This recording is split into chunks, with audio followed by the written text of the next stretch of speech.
Hola, muy buenas tardes, ¿qué tal están? Bienvenidos de nuevo a la 8 Zamora, esto es 8 Magazine y retomamos en este jueves ya 15 de enero algunas de esas secciones que veníamos realizando a lo largo de todo el año. También tendremos novedades a lo largo de este año 2026 al que todavía nos estamos adaptando. Tenemos novedades, como decimos, que vamos a repasar en nuestro sumario para que sepan lo que les hemos preparado en esta tarde.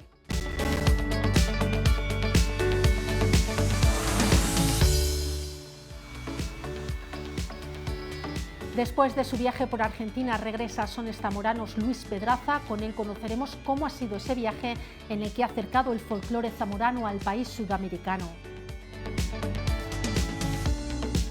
Y en nuestro tiempo de tertulia vamos a dedicar hoy el tema a hablar del empleo y de las novedades laborales que pueden llegar a lo largo del año 2026. Lo haremos con los responsables provinciales de UGT, Comisiones Obreras y COE en Zamora.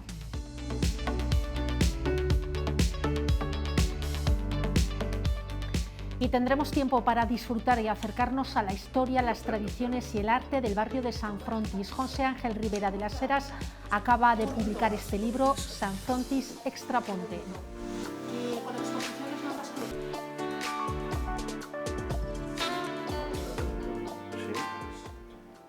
Ya lo ven, un programa fuerte, cargado con temas muy interesantes que esperemos sean de todo el agrado de todos ustedes. Así que a lo largo de las 2 próximas horas, eso es parte de lo que vamos a compartir. Comenzamos como veníamos haciendo todos los jueves y retomamos esa sección de Sones Zamoranos. Luis Pedraza ha estado realizando un larguísimo y exhaustivo viaje por Argentina. Nos lo cuenta acompañado de Rafa Santiago a continuación en Sones Zamoranos y después tertulia para hablar de empleo.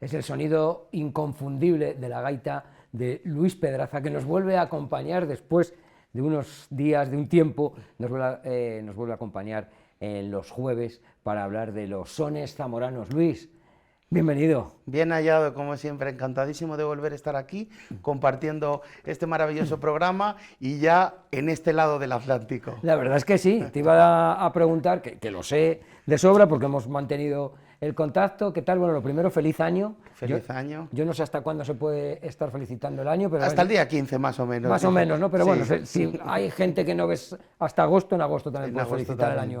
el año nuevo. Bueno, un final de año que has tenido espectacular, espectacular, ¿no? En el otro lado del charco, disfrutando por allí, llevando nuestro folclore.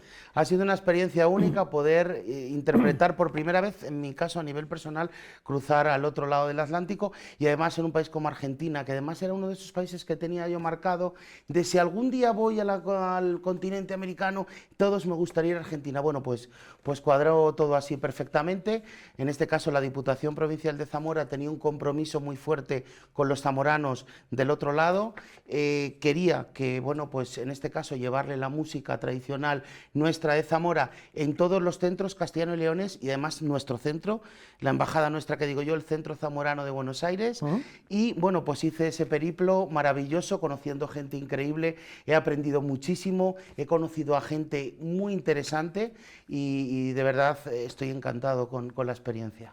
Oye, has llevado nuestro folclore, ¿no? Has llevado un trozo de Zamora a Argentina. Bueno, que nos consta que también hay muchos trozos zamoranos, muchas vidas zamoranas por allí repartidas. Por allí muchas, por sobre Argentina todo también. nietos, bisnietos de aquellos zamoranos que decidieron en un momento dado cruzar el océano para buscar un futuro mejor, para buscar una prosperidad y asegurarse un futuro, pues en esos momentos, en esa España complicada de principios del siglo XX, bueno, pues decidieron tomar ese barco y bueno, pues iniciar una nueva vida, pero sin olvidar esa vida pasada. Sin olvidar sus raíces y además unas raíces que les gusta recordar. ¿Qué sentían cuando escuchaban, bueno, pues estos sones zamoranos por allí? Pues muchos me comentaban que, claro, sobre todo al finalizar el concierto decían: jo, es que me has traído a mi abuela o a mi abuelo aquí al lado, cuando él me cantaba todos esos cantares, esas músicas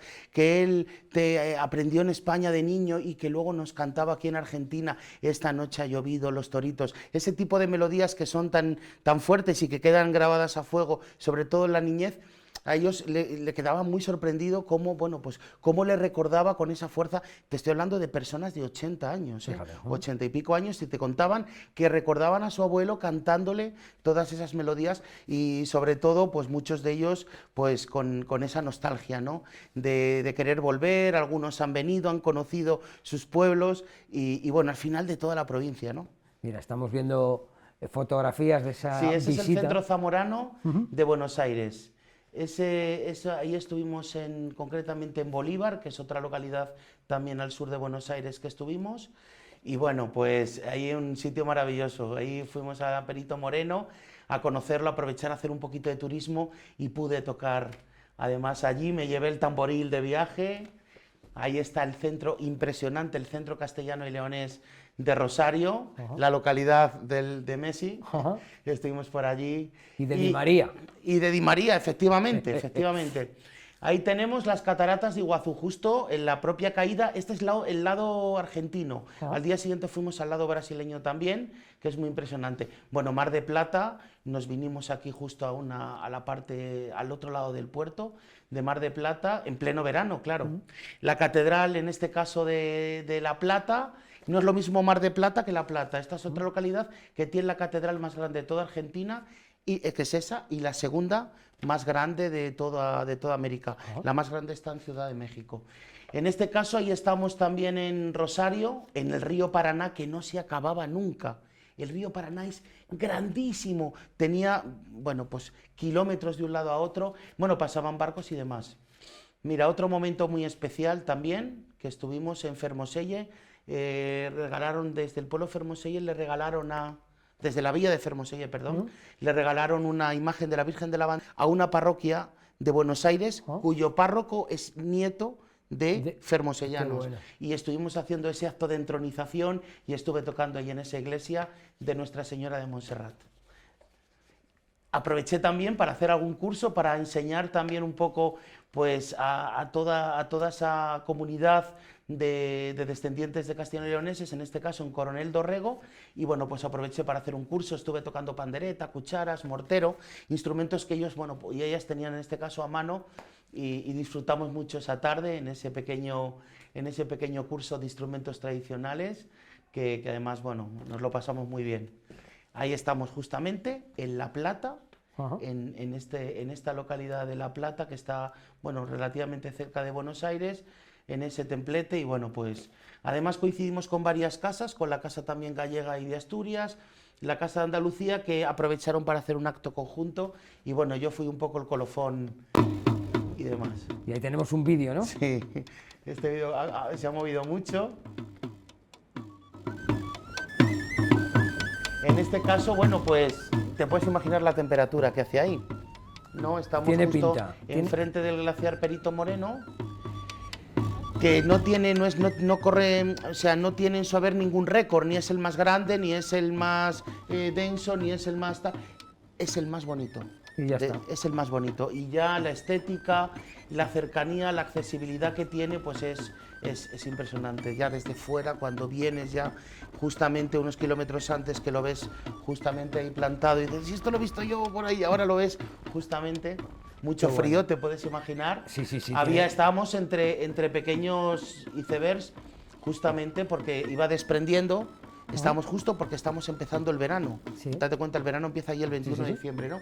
Entonces ya estaban desgajándose pues muchos pedazos del propio glaciar, y bueno, y vimos pues varias caídas, pero la verdad es que es impresionante el sitio, y se ve bueno, espectacular. Hablábamos antes de Rosario, decíamos lo de Messi, lo de Di María, pero también me acuerdo de gente de Rosario que está por aquí, por Zamora, a los que mando un saludo, como es mi amigo Ezequiel, que también es un argentino, lo que decíamos de que había zamoranos que iban a Argentina, también hay argentinos que vienen para Zamora. Con lo cual, bueno, pues ese intercambio cultural se da, ¿de alguna manera ha influenciado el folclore de Zamora al folclore argentino? Bueno, ellos, en este caso las casas, interpretan exclusivamente el folclore un poco castellano y leonés. En el caso del Centro Zamorano de Buenos Aires, que es para nosotros la referencia, interpretan exclusivamente el repertorio zamorano, ¿no? Influenciado, ellos se centran básicamente en el repertorio que han aprendido y que han heredado, en este caso, de los antiguos fundadores de las casas. Y ellos lo que han hecho ha sido, como te digo, escuchar nuestras músicas, ver nuestras coreografías y aprenderlas, y luego reproducirlas allí. Entonces, es curioso ver muchas de nuestras melodías bailadas al otro lado. Cuando hablo de melodías no solo de Zamora, sino de Castilla y León. Como te digo, el único centro zamorano propio es el de Buenos Aires. Los demás son todos centros castellanos y leoneses. Donde hay en todos zamoranos, y como te digo, donde llegó a ese compromiso desde la Diputación Provincial, se llegó a ese compromiso de llevarles música, llevarles folclore y poder, bueno, pues recorrer, que fueron 6 aviones y 4.000 kilómetros en coche, fíjate, lo que recorrí en esos 21 días a lo largo de la República Argentina, como dicen ellos. Oye, hace poco ha sido Reyes, ¿te han traído algún juguete? Sí, algún instrumento por ahí tengo en el haber, me lo voy a guardar porque seguramente lo veremos en el instrumentario y sí, varios instrumentos que me han traído los Reyes y que primero, bueno, tengo que aprender a darle ese uso y luego a sacarlos. ¿Alguno de Argentina? Alguno de Argentina no he visto nada. Aunque te parezca curioso, ha sido tan... Bueno, guitarras, bandoneones, acordeones, te puedes imaginar, ¿no? Porque son los instrumentos, sobre todo el bandoneón y el acordeón son los instrumentos propios nacionales. He visto interpretarlos, pero no he visto ni una tienda, no me ha dado tiempo. Era tal el trajín para arriba, para abajo, que no me ha dado tiempo a poder parar, poder buscar una tienda exclusivamente. Además, pues eso, han sido 9 conciertos prácticamente, entonces, claro... Y además en localidades pues tan dispares como Coronel Dorrego, en los cuales Coronel Dorrego, que es la más al sur hasta Buenos Aires, pues son 7 horas en coche. Fíjate. Para que te hagas una idea. Las distancias allí, todos los días, me acompañó muy importante, en este caso Juan Andrés Blanco, catedrático, por supuesto, Historia Contemporánea, que además, bueno, pues está implicadísimo en toda esa cátedra relacionada con la inmigración. Todo ese trabajo fantástico que ha hecho a lo largo de su vida, vino conmigo, me acompañó en todos los viajes porque él, claro, ha ido más de 30 veces a Argentina, entonces el contacto que tiene con las casas yo lo tenía muy fácil, las puertas estaban abiertas, la persona ya conocíamos perfectamente al personal a través de él y claro, como te digo, ha sido muy fácil, hemos hecho muchos kilómetros por La Pampa y ha sido una experiencia única, sobre todo lo de conducir por Buenos Aires, por la capital, eso es... una cosa increíble. He vuelto otra vez a sacar el carnet, ¿no? O sea, que de alguna manera te has reciclado. Eso que dicen que hay que reinventarse. Pues mira, en el caso del carnet es bueno irse a Argentina. Oye, me alegro mucho de que te haya ido muy bien ese viaje. Vamos de vuelta, estamos ya en la temporada en la que estamos. Volvemos al invierno. Volvemos al invierno. Allí estábamos en verano, punto ya, justo, y volvimos aquí. Pasamos de 30 y pico, casi 40 grados, sensación térmica en Buenos Aires, a 4 grados en Madrid, una niebla. Sí. Y llegamos otra vez a este invierno nuestro. Al fresquillo de Zamora. Al fresquillo y a todas esas tradiciones que tenemos. Que empezamos a hablar del filandón. Del filandón tan importante. Desde más o menos desde octubre a febrero. Andamos ya un poquito tarde, ¿no? Porque bueno, realmente los filandones es un poquito antes de Navidad, pero bueno, al final la experiencia nos dice, y los estudios y los trabajos de campo, que se realizaba más o menos entre octubre y febrero. Esos fríos, esos inviernos largos del noroeste peninsular, sobre todo en zonas de León, de Galicia, de Asturias, por supuesto en Zamora, se celebraba ese filandón ahí en las cocinas. En las cocinas, ¿no? La verdad es que era una excusa para juntarse todos, para, bueno, pues para relacionarse, para mantener las amistades, ¿no? Y por decirlo de alguna manera, acompañando a las labores bueno, pues más artesanales, más manuales, ¿no? Como era Lila, que era lo más importante. Se juntaban normalmente la que tenía la cocina más grande, se juntaban allí, eran ellas, las mujeres, eran las verdaderas protagonistas de estos filandones. Y como te digo, bueno, pues hilaba la lana, el lino en este caso, y cantaban, y contaban. Allí aquello era una escuela, era una universidad, era la universidad de vida. Por ahí andaban los rapaces, por allí correteando, escuchaban cantar, algunas veces participaban. Cuando hablaban de cosas un poco aptas para mayores, a los chicos lo retiraban, o a los maridos, porque no, a lo mejor no interesaba tampoco lo que estaban hablando, y como te digo, justamente se hacía en ese momento que no había trabajo en el campo. La gente se retiraba en este caso, ya era vida dentro de esas casas, y bueno, pues se cantaba, se tocaba. Se bebía también sus cositas, su aguardiente, se bebía también un poquito ese vino joven, recién recolectado, y además, como digo, se cantaba y se contaban muchas historias con ese sonido de la propia leña quemándose de la chimenea, ese sonido de hilar y ese sonido de fondo, y bueno, pues se contaba y, como te digo, se recreaban muchas melodías y se tocaba. ¿Nos interpretarías alguna? Por supuesto. Vamos con las tapaderas. Úrsula, ¿qué estás haciendo? Señora, estoy hilando con la rueca y con el uso, diciendo cáñamo, cáñamo, cáñamo verde. Anda diciendo tu madre que no me quiere por nuera. ¿En qué libro ella ha leído que yo la quiera pa' suegra? ¿Cómo quieres que te quiera cuando a mí me están queriendo mocitos como claveles que por mí se están muriendo? ¡Hey! Muy Hasta bien. ahí. Bien cantado. Estos serían, como te digo, pues instrumentos propios que se interpretaban en las cocinas, porque era lo que estaba accesible. La verdad es que es una manera de entender también cómo nace la música. Claro, efectivamente. Y cómo nace la percusión, ¿no? Y luego, con algo cercano. Y luego nuestra tierra, que bueno, pues que no fue económicamente un sitio boyante, pues la gente al final se agarraba a lo que tenía. A lo que tenía. En el caso era, pues de alguna manera mostrar y cantar y contar las historias a través de la música. Y es lo que vas a hacer ahora en este con la caso, zanfona, ¿no? Con la zanfona, que es un instrumento totalmente distinto absolutamente. al que nos hemos pasado del último iPhone al Motorola, aquel que tenía antes, ¿no? En este caso nos hemos ido justamente a lo último de lo último. En este caso voy a interpretar quizás de las melodías más bonitas que tenemos en la provincia de Zamora, una melodía, si la anterior era de Sejas, esta es de Nuez, también de la comarca de Aliste, y es un canto de hilanderas, un canto de hilandar, precioso, recogido en el cancionero también del maestro Miguel Manzano.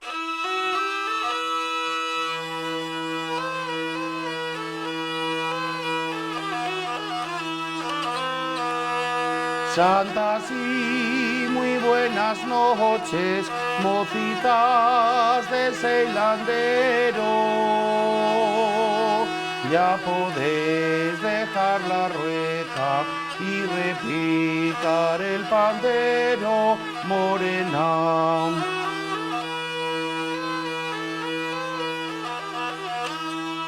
Santas y muy buenas noches, mocitos los de ese bando. Vosotros venid acá, la rueca ya la tiramos, morena. Deja que ruede la bola, que ella sola se divierte,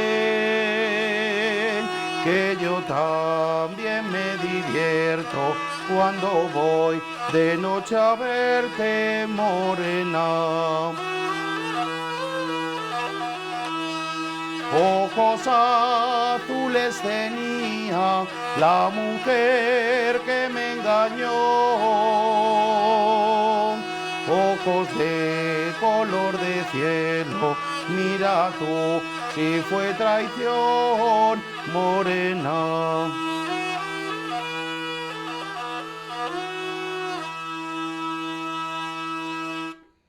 Muy bien. Esta es una de las melodías más bellas que tenemos, en este caso una melodía de Nuez de Aliste, y nada, y este tipo de melodías, como digo, recogidas por Miguel Manzano, pues cantaban en estos hilandares, en estos filandares, en estos encuentros maravillosos donde música, la palabra y la experiencia, cuando todavía se sabía escuchar con paciencia y se escuchaba más que debíamos hacerlo más, escuchar a nuestros mayores, esa voz de la experiencia tan importante, se producía esas magias en esas cocinas de nuestros pueblos. La verdad es que has interpretado dos bellas melodías de Aliste. ¿Qué sería o cómo sería el folclore zamorano sin esa bella comarca, sin la comarca alistana, ¿verdad? Totalmente, son de esas comarcas importantes donde se mantuvo con mucho celo esas melodías y donde fueron muy generosas, sobre todo ellas, las mujeres, las verdaderas protagonistas de estos hilandares, donde transmitieron, como digo, de madres a hijas estas canciones tan maravillosas que hoy tenemos la suerte de disfrutar de ellas gratuitamente,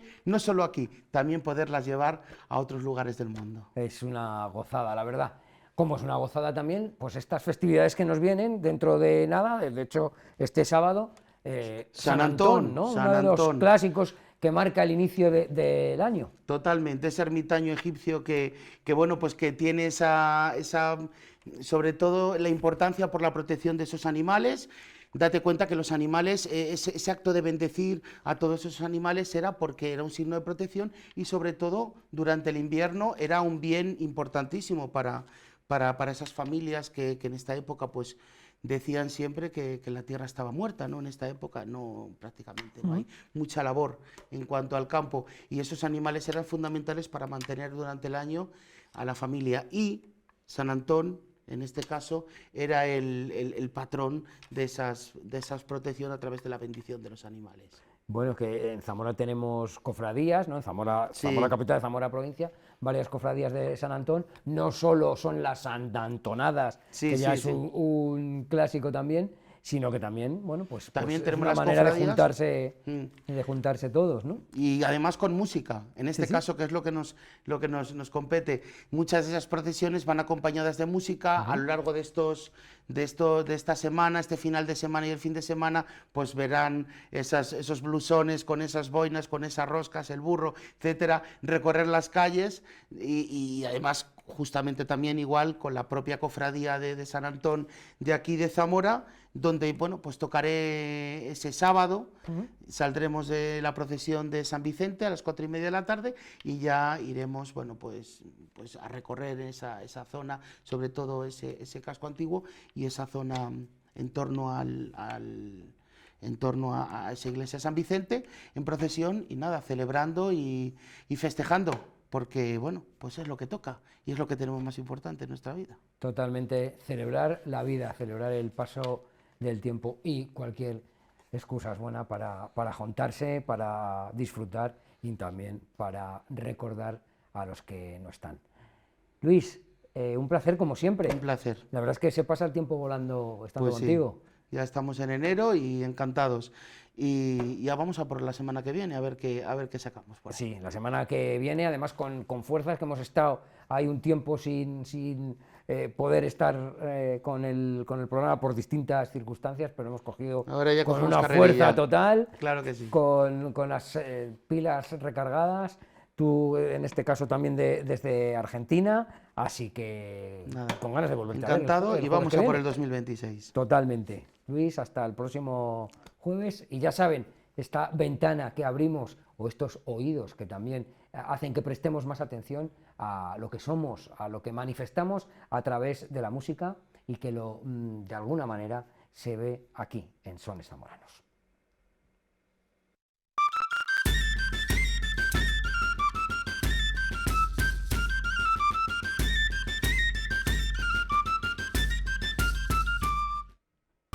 Bienvenidos al Instrumentario, el espacio donde mostramos la riqueza de los instrumentos de la música tradicional de la provincia de Zamora.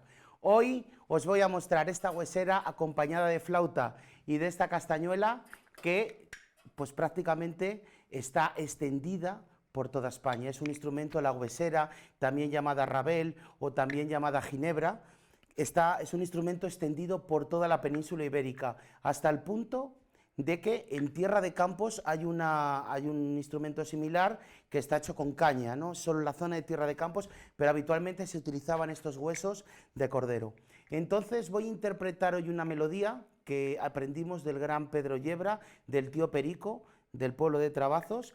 Y bueno, en este caso, como soy tamborilero, tengo la suerte de poder tocar con la mano izquierda la flauta de 3 agujeros, voy a acompañarme para interpretar esta melodía llamada La Tirita y la Gallarda. Así que, dedicado para todos y todas.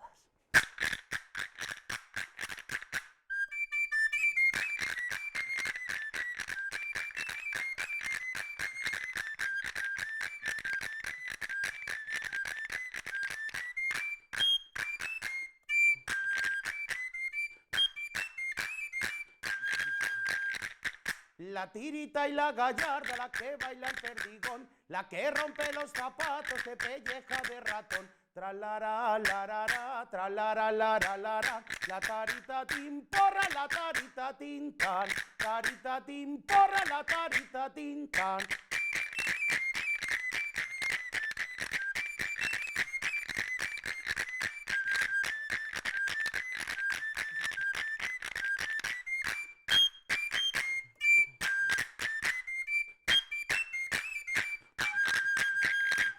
Y empreñé yo una pastora cerca de una trubisqueira, los perritos, wow, wow, wow, y el lobo en el ganao. Tralara, larara, tralara, lara, la tarita timporra, la tarita tintan, tarita timporra, la tarita tin.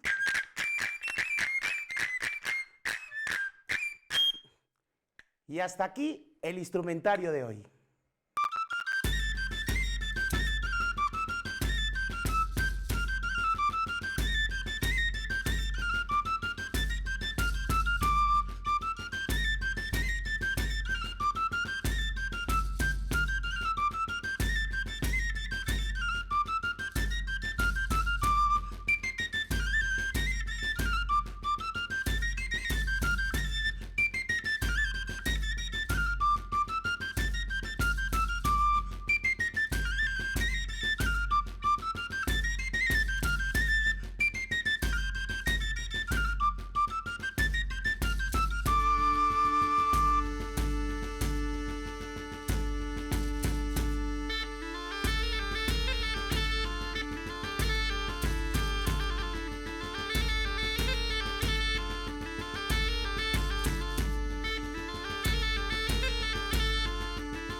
Ya estamos de vuelta después de disfrutar de esa música y de ese interesantísimo viaje en el que hemos acompañado a Luis Pedraza, y vamos a continuación a tener la tertulia, la primera de este año 2026. Queríamos comenzar el año hablando de empleo, de cómo está el tema del paro, del empleo y de las novedades que en este sector laboral pueden llegar a lo largo del año 2026 a la provincia de Zamora. Es la tertulia de esta jornada.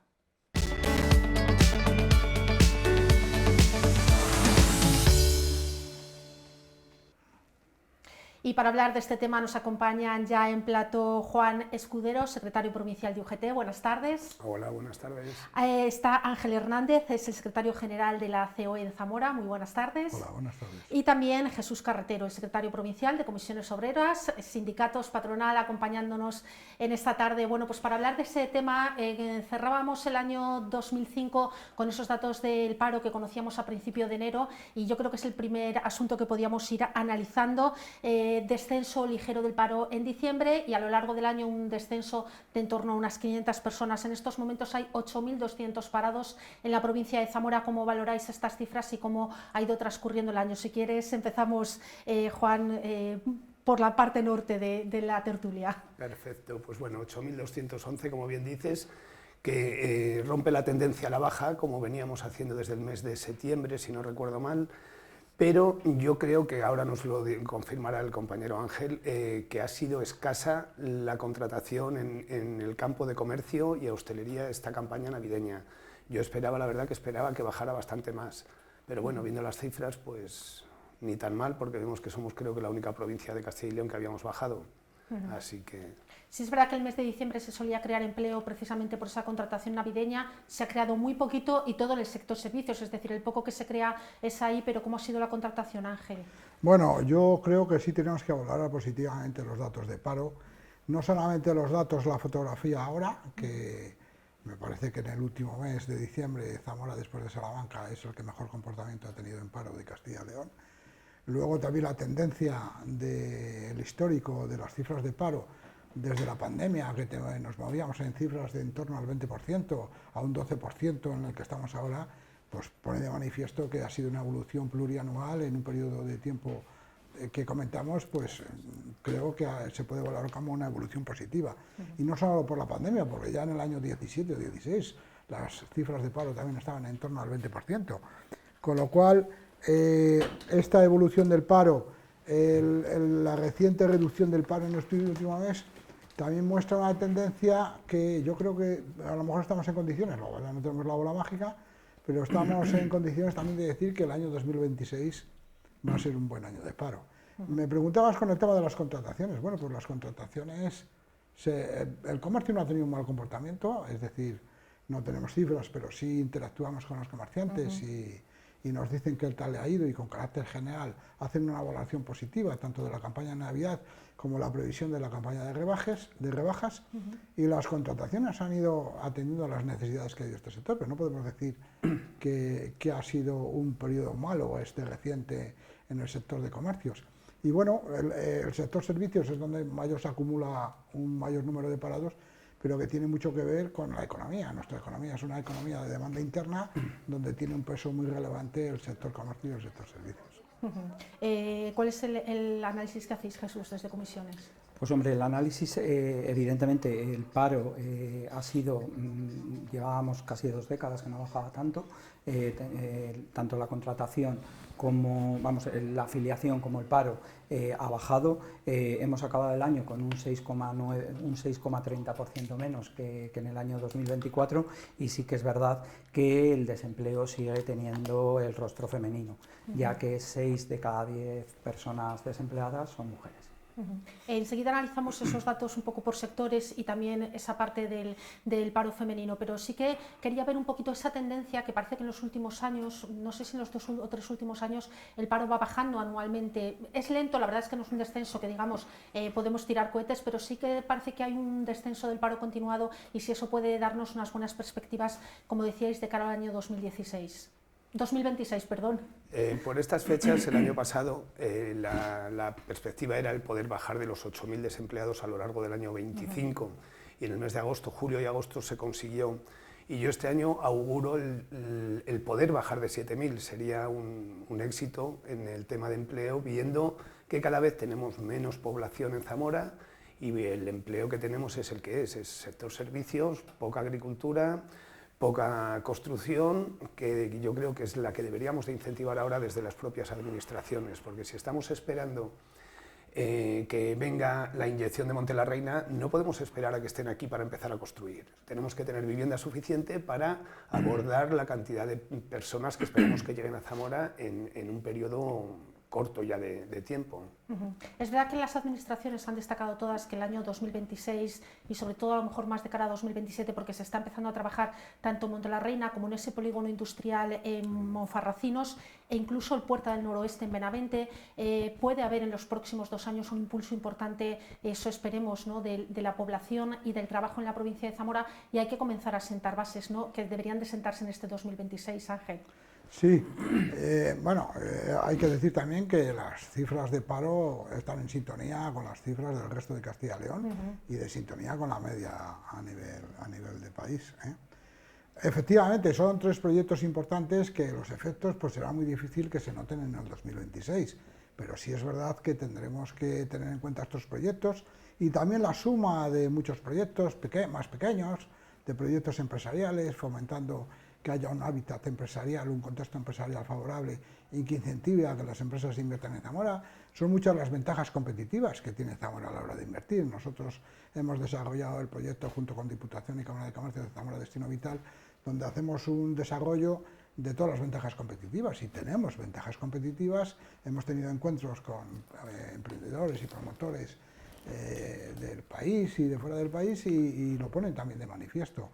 Con lo cual, estos 3 proyectos sí, efectivamente, tendrán sus efectos positivos, nadie los puede negar, pues no creo que se va a dar, pero quizás sea difícil que se pueda ver en 2026, se verán, pues a lo mejor en un periodo de 2 o 3 años se verán los efectos positivos sobre la economía y el empleo y el bienestar de la sociedad, pues de aquí a 3 años o a un periodo de este tipo.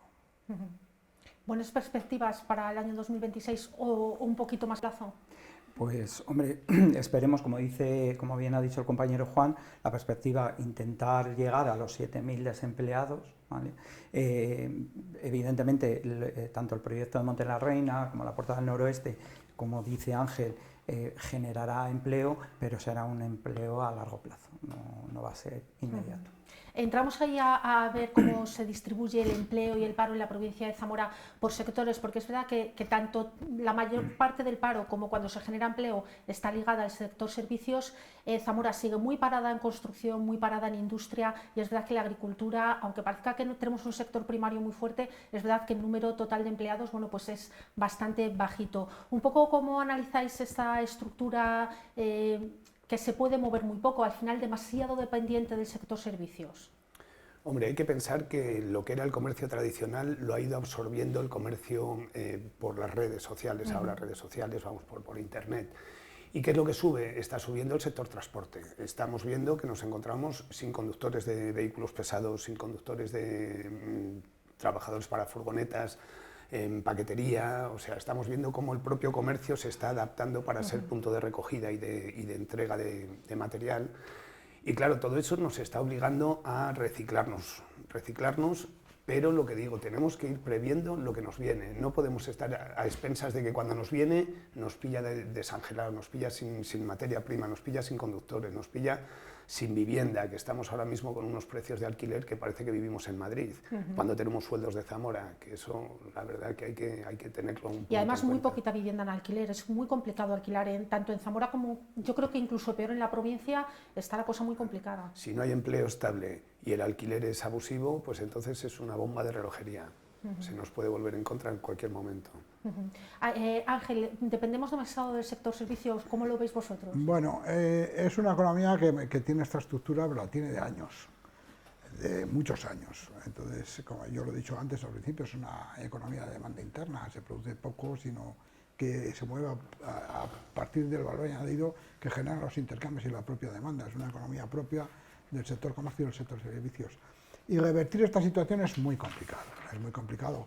Lo ideal sería que el sector industrial tuviera un peso mucho más relevante que el que tiene y tendremos que apostar a medio plazo por establecer medidas y actuaciones que fomenten la industria agroalimentaria, en la cual tenemos, creo, que un gran potencial.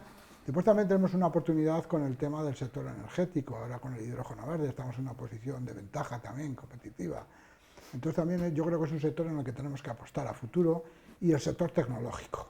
Pero claro, esto no, revertir esta situación no es de un año para otro. Entonces, bueno, pues yo creo que entre todos tenemos que apostar por estos sectores.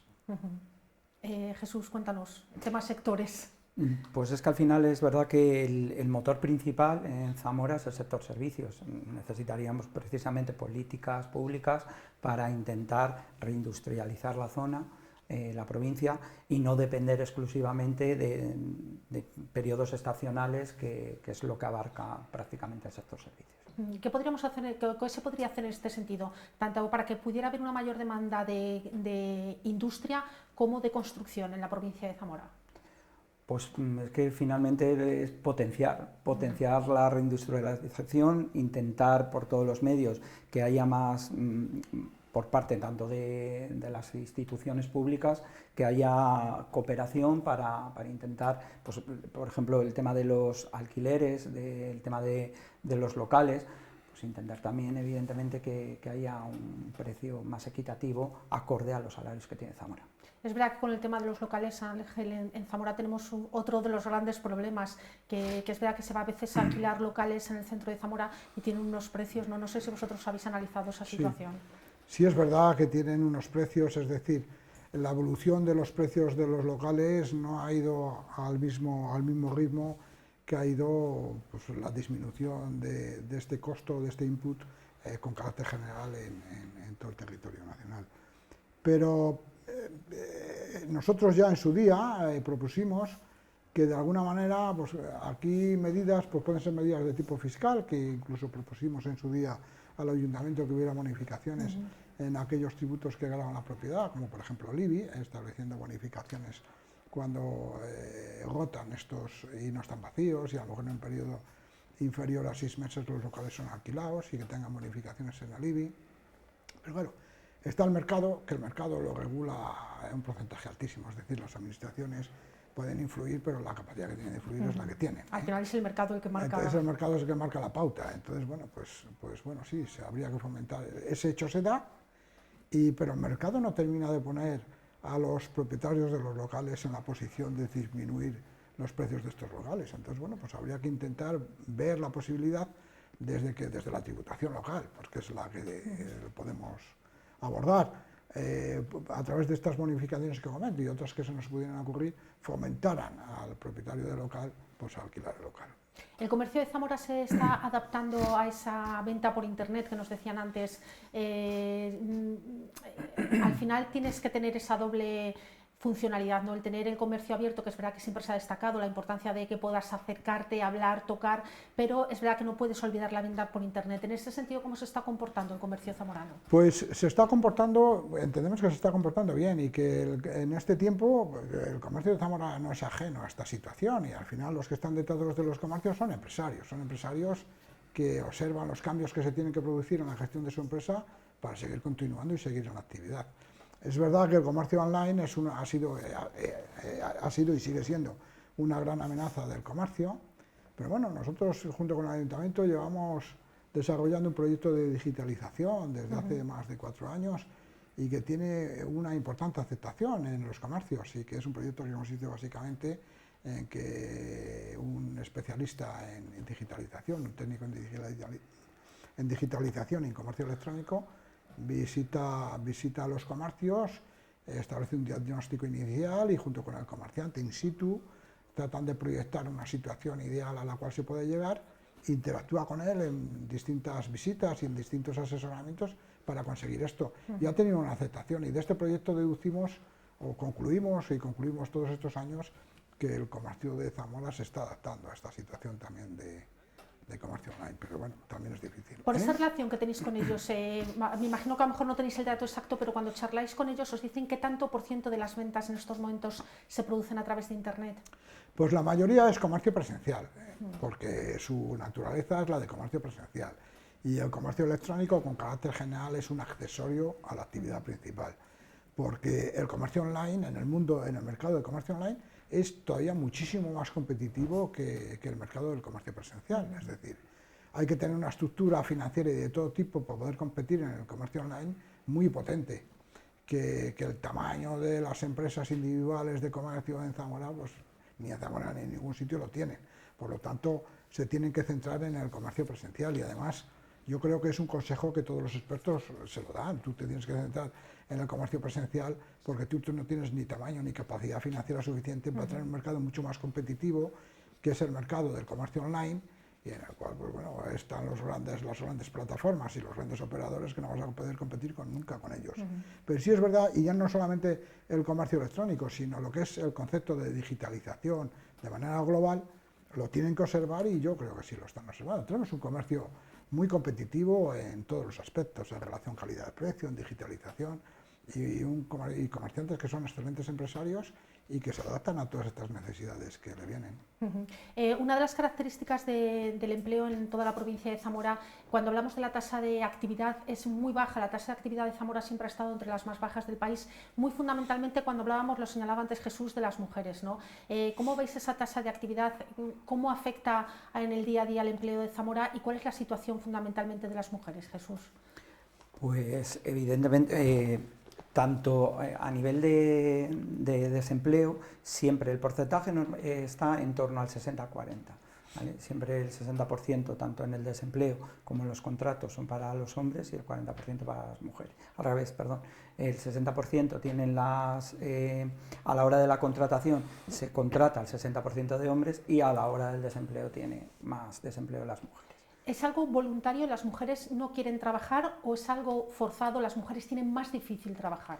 Tienen más dificultades, sobre todo por el tema de la conciliación, ¿vale? Tienen más dificultades por el tema de la conciliación, es difícil conciliar en pequeños comercios con el tema de los turnos partidos, trabajar mañana y tarde, pero yo creo que todo el mundo quiere trabajar, no tanto las mujeres como los hombres, o sea, el trabajo es fundamental para todos. ¿Cómo lo veis, la tasa de empleo y el de la actividad Es muy femenina? curioso, un detalle más, añadiendo lo que decía el compañero Jesús, que todas las jornadas parciales van dirigidas al colectivo femenino. O sea, cuando cogemos una reducción de jornada para, bueno, muchas veces para atender en casa, bien sea a los pequeños o a los mayores, es fundamentalmente la mujer la que hace ese ejercicio. Y no solo en ese aspecto, te quiero decir, cuando se contrata con una jornada parcial, una jornada de mañana de 4 horas o una de tarde de 3-4 horas, se suele ir enfocado al colectivo femenino, no al masculino. ¿Por qué? Porque yo creo que el masculino no acepta, no coge una jornada que no sea mínimo, una jornada completa, luego independientemente de lo mal o peor pagada que esté. La situación en general de las mujeres, Ángel, ¿cómo lo veis vosotros en vuestro sector? Pues bueno, es verdad que el desempleo en las mujeres es mayor que en los hombres, pero bueno, las cifras, si hay que cifras son cifras, también están en sintonía con el resto del país, ¿no? En Zamora no es una isla donde exista un comportamiento distinto, es el mismo comportamiento. Y yo creo que obedece a dos motivos. Uno lo han expuesto, la sociedad está cambiando, pero todavía en la sociedad parece que el papel o el rol de que la mujer debe ocuparse de las cuestiones de la casa, de los niños, pues todavía sigue estando. Se ha cambiado mucho, pero sigue estando. Es verdad que ha evolucionado mucho, pero que todavía falta, ¿no? Según claro, cogemos los datos, ha ido evolucionando, pero le falta. Pero le falta, y entonces eso hace pues, que el desempleo en las mujeres sea mayor. Pero también el hecho de que también vivimos unos últimos tiempos, unos últimos años, en los cuales a la empresa se le considera que tiene que hacer frente a todas las coberturas de todo tipo. Y la empresa es una actividad económica, es una actividad privada que está sujeta a competitividad, a productividad y está sujeta a una cuenta de explotación.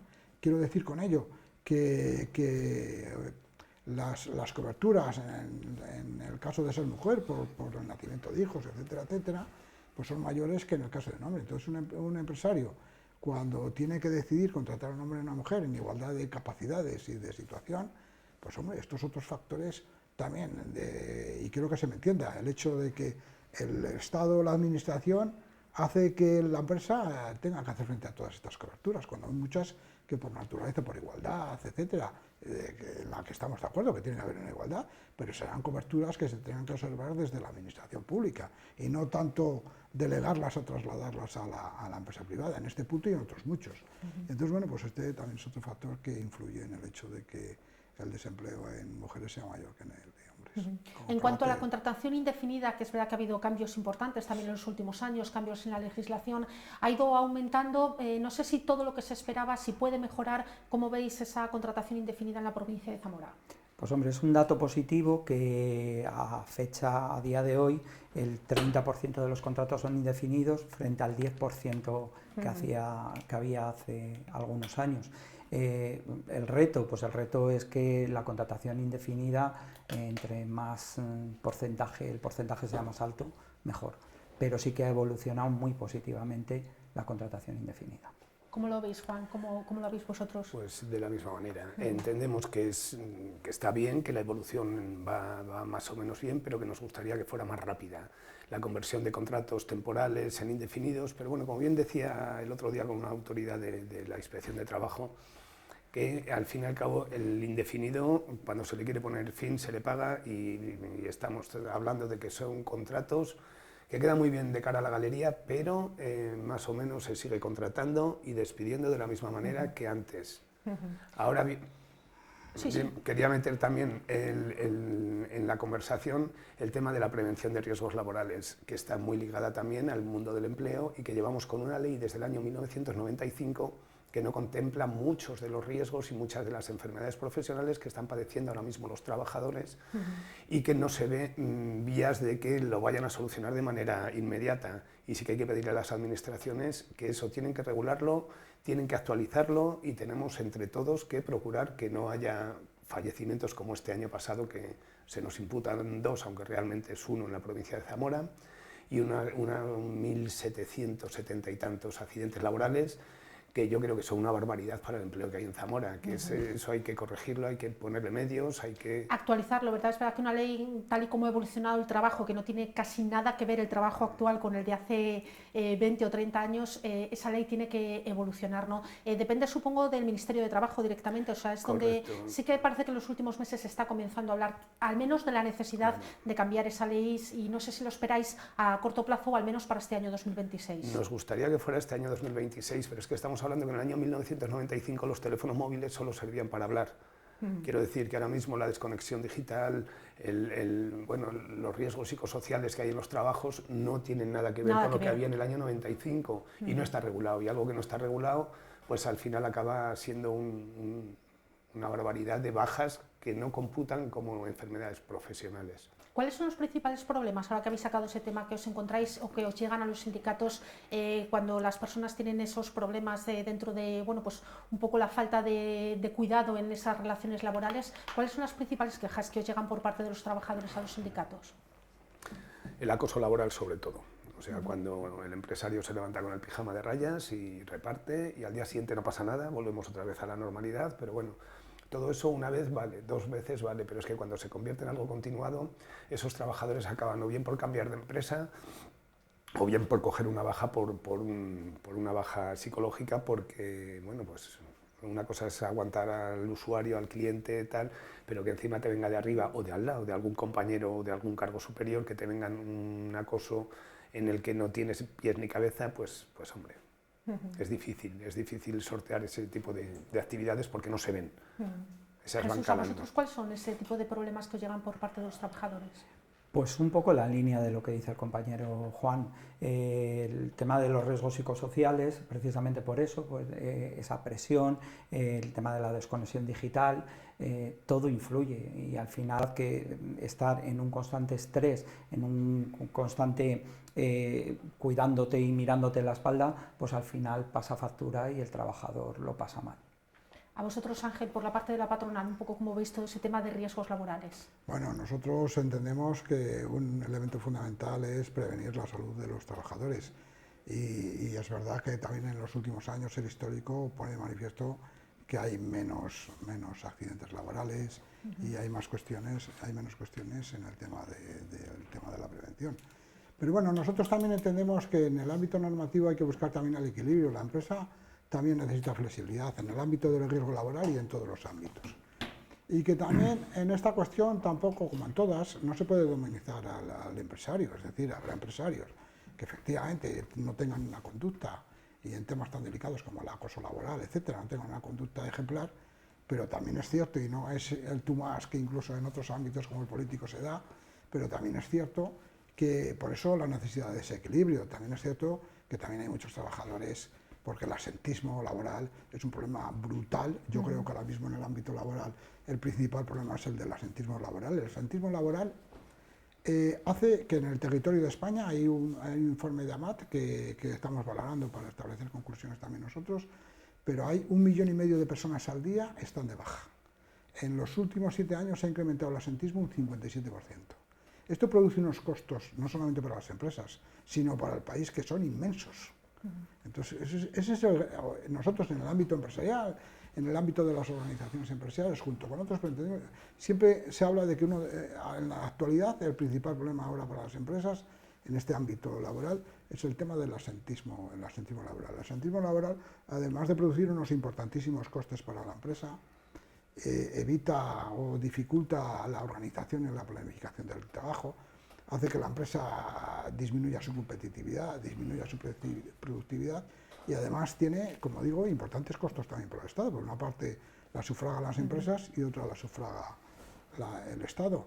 Entonces, en esto sí entendemos que hay que reforzar el papel de las mutuas, hay que darle más recursos y más capacidades para que influyan en este proceso, sobre todo de la incapacidad temporal por contingencias comunes, y hay que disminuir las cargas que tiene esa participación en la asunción de los costos por bajas que tiene la empresa, pues sobre todo del día 4 al día 15, que es el 100%, pues hay que disminuirlo porque es un coste para todas las empresas. Pero imagínate una pequeña empresa que por todos estos del comercio que hemos hablado, que está en un momento de dificultades con la gran competencia que es el comercio online y que anda muy justa por poder sobrevivir y que tiene 2 trabajadores, y ahora también se están incrementando muchísimo las bajas de larga duración de 18 meses. Imagínate que le cae una persona de baja por este periodo y que tiene que asumir en los primeros 15 días el 100% del costo, luego un 40, luego un 25, pero más la seguridad social, que al final es un 60 y tantos y un 50 y tantos a partir, pues eso hace que la empresa desaparezca. Claro, y me imagino que ahí entra un poco ese círculo vicioso que hablábamos antes de cómo está el trabajador en el trabajo, si al final ahí se siente incómodo, si hay acoso, si entramos, aparte del tema de las enfermedades, ¿no? Me imagino que sea un poco complicado ese tema de valorar el absentismo laboral. ¿Cómo lo veis vosotros? Yo ahí discrepo completamente en lo que nos acaba de decir Ángel, porque estamos mezclando las bajas de carácter o bien común o bien por accidente laboral con el absentismo. El absentismo es cuando no vas a trabajar y no avisas, o sea, punto pelota. Si tú tienes una baja, te la firma un médico. Ahora bien, si los médicos te están dando cita de ahora para dentro de 3 meses, luego a los 3 meses te dan otra para 6, las bajas no tienen la culpa el trabajador. Estamos hablando de que es el propio sistema el que está obligando al trabajador a estar de baja sin conocer todavía la enfermedad que tiene. ¿Por qué? Porque el médico de atención primaria te atiende cuando te atiende y te manda al especialista y te tarda 6 meses, 12, 18 meses. Ayer hablábamos, por ejemplo, del tema de los oftalmólogos. 13 oftalmólogos hay en el servicio asistencial en el complejo asistencial de Zamora, y resulta que vas a pedir una cita para un menor de edad y te la dan con 1 año y medio. O sea, esto es inconcebible. Pues si necesitas 26 tendrás que contratar a 26. No me vale con 13 porque eso lo están pagando tanto los trabajadores, que encima se nos pone de vagos, entre comillas, tal y como escuchamos las estadísticas, y las empresas que efectivamente, como bien dice Ángel, sufragan la parte proporcional de un trabajador que tiene la desgracia de caer de baja, que no cae solo, que se lo firma un médico. ¿Cuál es la principal causa de baja laboral? No sé si tenéis ese dato en la provincia de Zamora. O sea, ¿cuáles son los principales fundamentos para tener una baja y no acudir al trabajo? Las musculoesqueléticas, normalmente. Ajá. O sea, que es una cuestión de salud... física, salud física. Ya no hablamos de la mental porque no está regulada. No está regulada y normalmente son bajas por contingencias comunes, porque no están reguladas por la Ley de Prevención de Riesgo Laboral. Es la pescadilla. Es lo que decía, ¿no? Al final, si entramos en el tema de las bajas laborales o del absentismo, es todo un círculo complejo y debería de empezar, como bien decíais al principio, por esa nueva regulación de los riesgos laborales, ¿no? Y que se moviera un poco todo un sistema que está muy anquilosado en el siglo pasado. Correcto. Tenemos problemas del año 2025 con soluciones del año 95. No es de recibo. Vamos a seguir hablando porque tenemos más temas para hablar, porque el año 2026 viene también, esperemos o no, ya lo iremos viendo cómo evoluciona, con cambios en el mercado laboral, con cambios que nos pueden afectar a todos. Lo vamos a seguir hablando con representantes de UGT, de COE y de Comisiones Obreras en Zamora después de la publicidad. Enseguida volvemos.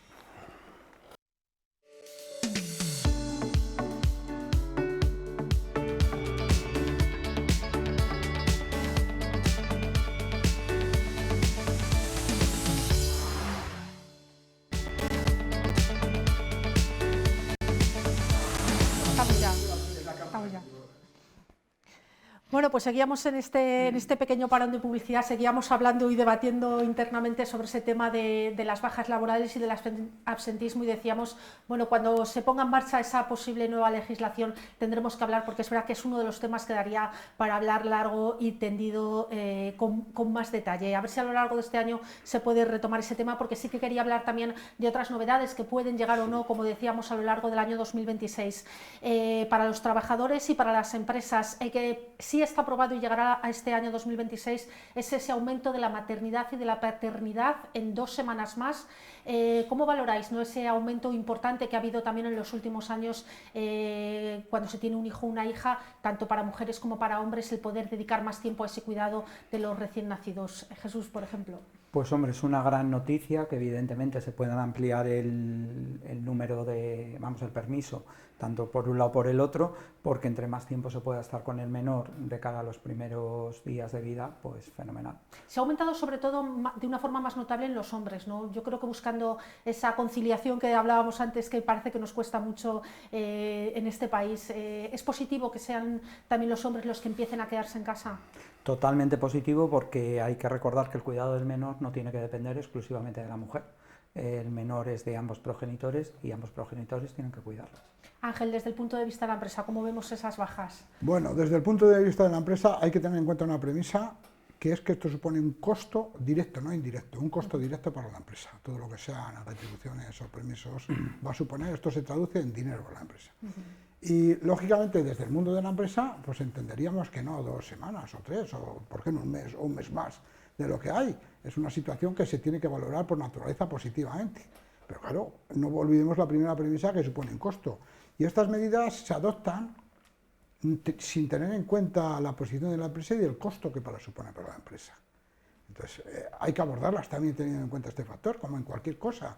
Nosotros en nuestras economías domésticas nos encantaría irnos de vacaciones a Singapur, por decir un ejemplo, irnos un mes en vez de 15 días. Pero no vamos porque no tenemos capacidad, la inmensa mayoría de nosotros, de podernos irnos a Bahamas o a Singapur un mes. Pues ese elemento que es fundamental para saber lo que se puede, no lo que se quiere, porque cosas distintas es lo que se puede y lo que se quiere. Pues yo creo que todas estas medidas se abordan sin tener en cuenta esta premisa de que supone un costo para las empresas, que es un añadido y que continuamente son costos para la empresa, sobre todo en esta época, con un gobierno, con un Ministerio de Trabajo, pues en el entorno de Sumar, que yo creo que no tiene en cuenta para nada la situación de la empresa y se ha puesto de manifiesto en que prácticamente les da igual a nivel nacional que estemos dentro del diálogo social. Ellos adoptan estas medidas y es una opinión personal, pero yo creo que sí, que se adoptan muchas veces desde la posición política más de que desde una posición lógica de mercado, de una posición económica. Ellos defienden unos votantes y entienden que con estas medidas pues refuerzan esta posición de intención de voto en esa parte. Yo lo que digo es que valorar estas medidas parece muy simple decir, pues son buenas para la sociedad en general, está claro, estas y muchas, pero que tengamos en cuenta que suponen costos directos para las empresas y que las empresas, este continuo, incrementamos este permiso, reducimos la jornada laboral, incrementamos el salario mínimo, llegará el momento que las empresas, los rendimientos que generan son los que tienen y además que esto supone disminución de productividad y de competitividad, con lo cual está restando la capacidad de obtener estos ingresos. Entonces, que hay que observar también hasta dónde se puede con todo esto. Ángel, sí que es cierto que cuando comenzó este nuevo mandato, esta nueva legislatura con ese Ministerio de Trabajo de parte de Sumar, parece que hubo al principio un buen acuerdo, hemos visto varias imágenes con buen acuerdo de sindicatos y patronal con la ministra, pero parece que eso se rompió por el camino y con los últimos acuerdos que han llegado en esa materia han sido todos bueno, pues sin demasiado diálogo con la parte de la patronal. Eso se ha roto por una cuestión muy sencilla, porque a partir de ese primer acuerdo la evolución se ha caracterizado por una política de rodillo del Ministerio, en el sentido paso al rodillo, el Ministerio entiende que esto es así y la COE no le da otra opción a la patronal que decir o admites o aceptas la posición o la propuesta que hace el gobierno junto con sindicatos o quedas fuera de la negociación. Y el espíritu de la patronal siempre es estar en la negociación. Yo asisto a veces a la Junta Directiva de la COE en Madrid y este es el espíritu clarísimo. Lo que pasa es que es una posición de rodillo, que es la que explica que la patronal en muchos acuerdos no haya estado. Volvemos al tema de las bajas por paternidad y maternidad, Juan. Está claro, digo, no es cuestión de que sea el trabajo compartido, es la corresponsabilidad que tiene que haber en una familia, ¿no? Es cuando se genera el mayor vínculo con los hijos, en esas primeras edades tempranas, y luego, a lo que decía la patronal en este sentido, pues una empresa que no sea capaz de asumir eso, lo mismo, en lugar de tener trabajadores, tiene que tener socios colaboradores. O sea, yo no puedo asumir tener 3 trabajadores si no tengo ingresos. Evidentemente, o tengo que reducir la empresa, o tengo que gestionarla de otra manera, o tengo que hacer otro tipo. Todo lo que se nos ha dejado para la negociación colectiva es un no rotundo desde la parte de la patronal, con lo cual entendemos que sea el propio Ministerio el que imponga tanto la subida del salario mínimo interprofesional, la reducción de la jornada, que esperemos que en febrero a los empleados públicos se le pongan 35 horas, y a su vez a los demás trabajadores en 37,5, bajemos de esas 40 horas máximas. Y hablamos del salario, de la jornada y del próximo acuerdo, del 6º acuerdo de la negociación colectiva.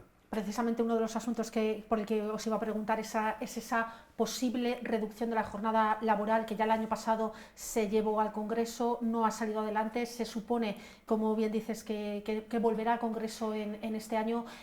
¿Cómo pensáis que tiene que evolucionar el tema de las horas que se trabajan? Mientras no nos pongan un control exhaustivo del control horario, que la Inspección de Trabajo pueda tener contacto con ese control horario directo desde su propia oficina, que no tenga que desplazarse a los centros de trabajo, entonces es cuando vamos a empezar a ver cómo desciende el paro, cómo ese número de horas extras se reduce y cómo los trabajadores van a llegar más pronto a sus casas. ¿Creéis que una reducción de las horas puede suponer un aumento del empleo, que se necesiten más trabajadores? Por estadística, pura y dura. Yo creo que influyen otras cuestiones, que es una disminución clara de la productividad. Esto nadie puede decir que incremente la productividad, la competitividad. Y esto es lo que yo decía al principio. Se adoptan medidas sin tener en cuenta lo que se puede, la capacidad. La reducción de jornada clarísimamente es un costo directo más para la empresa. Entonces es el coste que comentábamos, el costo de la reducción. Continuamente son costos que, como decía antes, y me repito porque es que es así, que en los últimos años con el Gobierno y con este Ministerio de Trabajo se adoptan estas medidas sin tener en cuenta la capacidad de resistencia, la competitividad, la productividad de las empresas. Entonces, cuando se dice que por una cuestión aritmética, si trabajamos menos horas los que trabajamos, permitiremos que entre nueva gente en el mercado de trabajo, esto es muy simplista. Lo que hay que hacer es, y cuando se decía que si una empresa no tiene recursos porque tiene 3 trabajadores, bueno, pues las empresas son del tamaño que son, y las hay muy pequeñitas, un poquito más grandes y grandes. Entonces, repito que tenemos que tener en cuenta la capacidad, porque si no lo que podemos provocar es una disminución de empleo clarísima cuando se disminuye la competitividad y la productividad. Y yo creo que el foco en todas aquellas medidas que afectan a la actividad económica lo tenemos que poner en la productividad y la competitividad, como hacen los países modernos, los países que están petando a nivel económico y que están en el nivel económico máximo. Son los 2 factores que tienen en cuenta. Y eso, vuelvo a repetir, hay que tener en cuenta la ecuación de que el adoptar medidas de este tipo, que nadie discute, que son mejoras en el bienestar de las personas y tal, pero hay que adoptarlos cuando se generan recursos y cuando la economía permite adoptar estas medidas. De todas maneras, ¿es realista pensar que en este 2026, Jesús, se puede aprobar esa reducción de la jornada laboral? Pues hombre, es un reto para los sindicatos conseguir que finalmente la reducción de la jornada laboral sea efectiva en este año 2026, porque yo no estoy de acuerdo con el compañero Ángel, que dice que el reducir la jornada va a disminuir la productividad. No estoy de acuerdo. El trabajador va a tener más tiempo libre para estar en su casa, para estar con su familia y para disponer de tiempo de ocio, y un trabajador contento y un trabajador con más tiempo va a tener va a estar más a gusto en el trabajo y va a producir más, por lo cual no estoy de acuerdo con él. Vamos rápidamente con otros temas que decimos que pueden llegar a lo largo de este año, como un nuevo aumento en el salario mínimo. Hago la misma pregunta, no sé si será efectivo, porque es verdad que tenemos un Congreso tan fragmentado y tiene que pasar por ahí, pero ¿creéis que puede haber un aumento del salario mínimo de nuevo en este año 2026? Debe haberlo. Yo creo que lo que estamos ya debatiendo es la cuantía, la cantidad. Si el 3 y pico % sin que cotice el IRPF, o el 7,1, me parece recordar, si no voy mal, cotizando. Entiendo que hay que mirar muy bien también el que no se metan los complementos como el de peligrosidad, que no computen para ese salario mínimo, porque claro, si un complemento se da por peligrosidad a un trabajador, no puedes meterlo dentro o absorberlo con la subida del salario mínimo. Otra cosa que decíamos al hilo de lo que decía Ángel antes, que resta productividad, que resta competitividad, eso es si fuera empresas a ti sí, a ti no, es a todas, o sea que ahí la competitividad es la que es. Y ya lo decían cuando empezaron a subir el salario mínimo interprofesional, que iba a ser un caos, que se iba a producir desempleo, y ha sido todo lo contrario. O sea que es el miedo a lo desconocido y es el miedo a que me van a quitar. No, no te quitan. Tenemos que adaptarnos a los tiempos y tenemos que competir con las mismas normas todos. Ángel, ¿cómo veis vosotros esa posible subida del salario mínimo una vez más en este año 2026? Bueno, pues nosotros entendemos que esto es un costo para la empresa y que se tiene que incrementar en una proporción semejante al resto de los costos. Para eso tenemos una magnitud que es importante, que es el IPC. Entonces, Nosotros entendemos que tiene que incrementar, porque incrementa la vida, pero atendiendo a ese criterio. Y que, como bien se decía, si se incrementa un porcentaje superior, pues que lo asuma el Estado de Bienestar, que lo asuma la Administración, que es que todo lo tiene que asumir la empresa. Entonces, bueno, pues si se incrementa un porcentaje más alto, que sea libre de cargas y de tributos y que eso compense el diferencial que pueda existir en su vida entre un incremento acorde con la inflación y el incremento real que se produzca. Otra de las novedades que se espera para este año 2026 es el aumento de la edad de jubilación, que vamos viendo año tras año. El aumento creo que en este año se situaría en torno a los 66 años y 10 meses, si no me confundo. Un poco cómo veis ese aumento.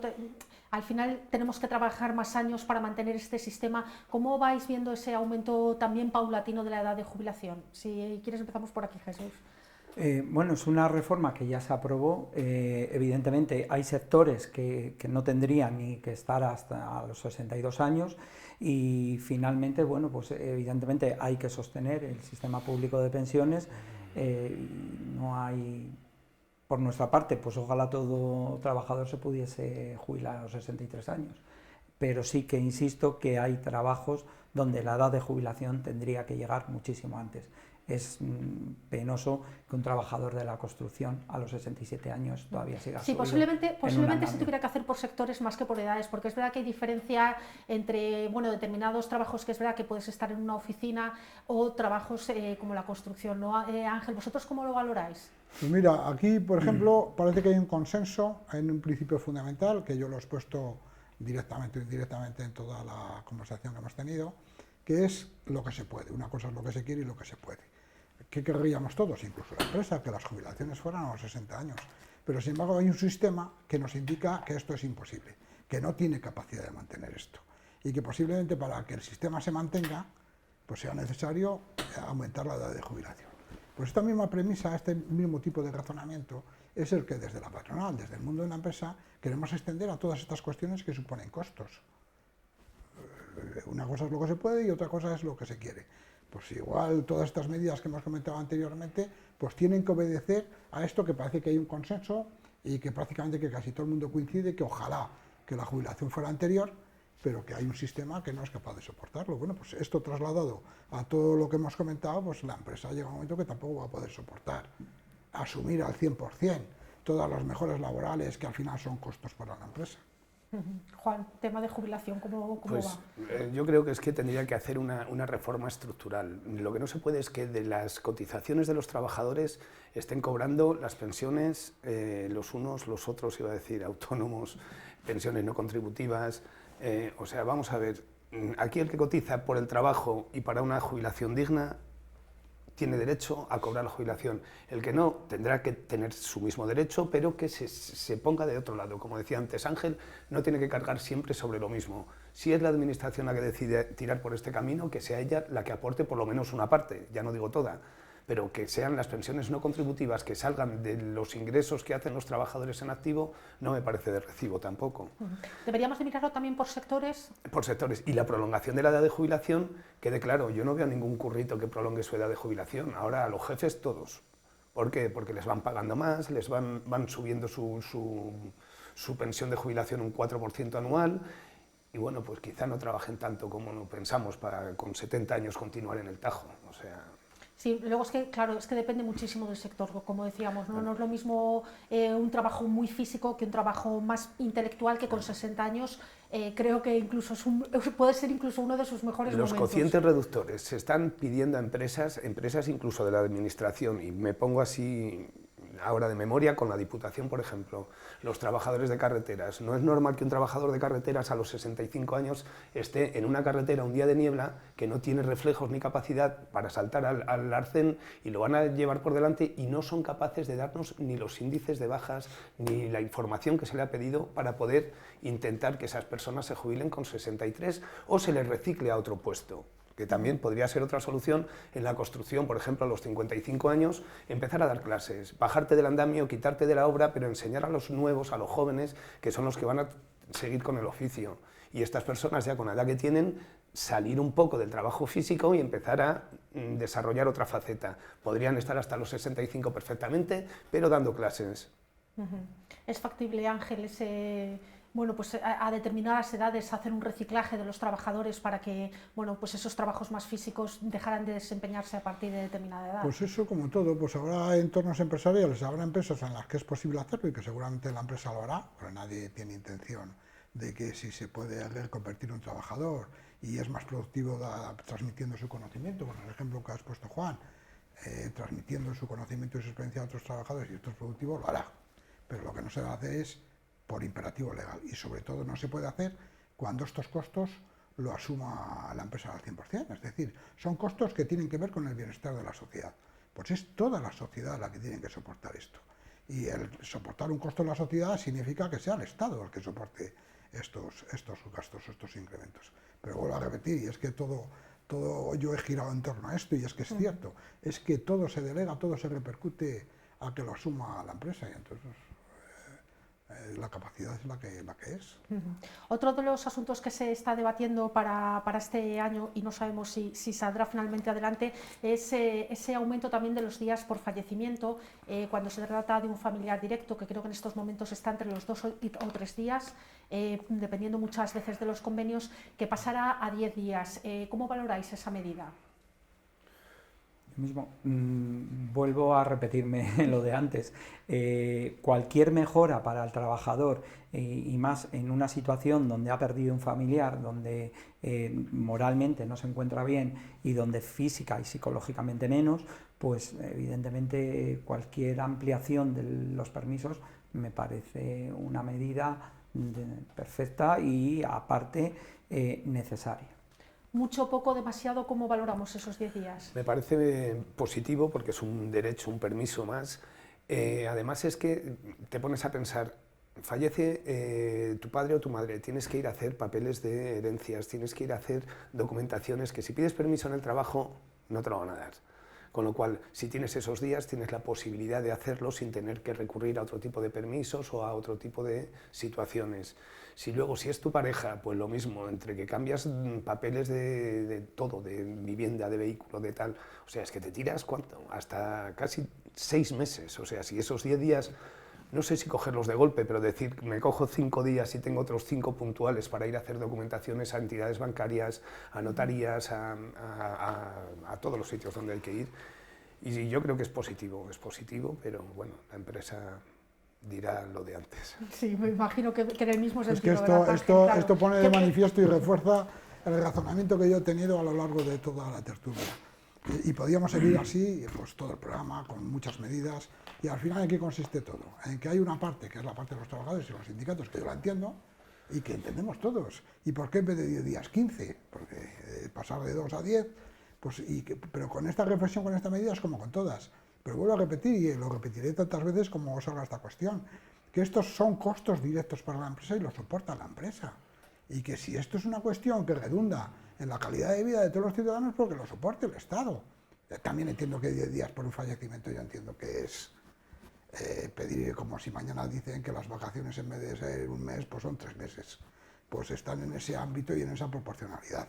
El caso, y yo creo que obedece también, y sigo en el razonamiento, al color que tiene el Ministerio de Trabajo y que 10 días y mañana será otra ocurrencia y si esto sigue así, pues seguramente que oiremos propuestas de que las vacaciones sean 2 meses en vez de 30 días, pues sin ningún sinsentido desde el punto de vista de la patronal. Si quieres rematar, Jesús, sí, yo creo que vamos a ir concluyendo. Nada, bueno, lo que está claro es que al final, sin salarios dignos, sin conciliación, sin intentar buscar una propuesta buena con el tema de vivienda, pues evidentemente los jóvenes se van a seguir yendo de Zamora y va a ser muy difícil fijar población. Rematamos en el orden que queráis. Si quieres, Juan. Sí, lo mismo. Si no llegamos a unos acuerdos en la propia negociación colectiva, va a seguir siendo el Estado el que nos tenga que tutelar los derechos y luego nos quejamos. Si fuéramos capaces entre empresarios y trabajadores de conseguir en la negociación colectiva unos derechos justos para todos, yo creo que andaríamos mucho más ligeros en el campo laboral. Yo coincido en que el escenario debe ser la negociación colectiva, como en casi todos, donde hay un equilibrio entre los intereses de la empresa y los intereses del trabajador. pero en estos últimos años hay un intrusismo que no ha existido nunca del gobierno en la negociación colectiva y que ha provocado la ausencia, o no la ausencia por voluntad, que han desplazado a la patronal en esa mesa del diálogo social, y que los acuerdos se deben producir, y que ha sido un sistema que ha funcionado durante muchos años. Lo que pasa es que ahora pues la situación es esta, y es una situación que yo no creo que se dé en muchos países y que no es positivo para nada para la economía, y que este excesivo intrusismo que tiene el gobierno, en concreto el Ministerio de Trabajo, en hacer que todas las cuestiones sea lo que dice el Ministerio, de una parte solo, y sin tener en cuenta la parte empresarial o la parte patronal, en un escenario que es el que ha funcionado siempre, que es el de la negociación colectiva. Pues es el país que más crece de Europa, con las medidas que está tomando este gobierno, con lo cual yo ahí creo que el equilibrio de lo que se espera de un lado y del otro está claro. De acuerdo, pues dime, Jesús. Nada, no quiero cortaros ninguna intervención. No, simplemente que bueno, a ver, en una provincia como Zamora, donde históricamente los salarios han sido de los más bajos, la subida al salario mínimo pues ha sido una buena noticia, que benefició a cerca de 24.000 trabajadores, y que evidentemente eso ha permitido que trabajadores del campo, del comercio, de la hostelería, pues puedan vivir con un poquitín más de dignidad. De acuerdo, pues con estas conclusiones finales os agradezco, Juan, Ángel, Jesús, muchísimas gracias por habernos acompañado esta tarde. Espero que haya sido de utilidad para todas las personas que nos han acompañado, que vaya bien y que podamos seguir hablando en términos positivos a lo largo de los próximos meses, con más o menos negociación, pero que al final los datos sean positivos. Muchísimas gracias por vuestra compañía. Muchas gracias. Gracias a ti. Y nosotros hacemos una parada para publicidad, pero a la vuelta vamos a seguir con temas muy interesantes, con la presentación de un libro que nos toca muy de cerca en Zamora capital, concretamente en el barrio de San Frontis. Enseguida volvemos.